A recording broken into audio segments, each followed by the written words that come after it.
We're at beautiful Burke Lake Park.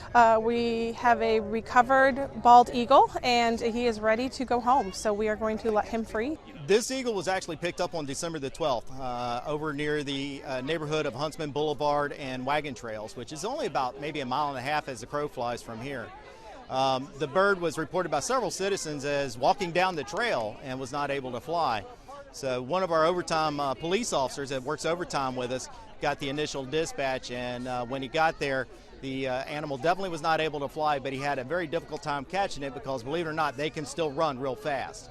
And then I became directly involved when assisting him with getting it to Pender. Once we got there, then the animal was evaluated by the Pender veterinary staff, and then determination was made to transport it on to Dr. Burwell's facility out in Clark County. When the bird came in on December 12th, he'd been rescued because he was on the ground and couldn't fly. When he got to me, he was weak, and we noticed he had a wing injury. Then we ran some blood tests on him like we routinely do, found that he had an elevated blood lead level, and we feel that that contributed to his injuries. So he needed to be treated for both the lead and for his wing injury. So yeah, after about 2 weeks of treatment, he was starting to fly again, and now he's doing great. He's ready to go.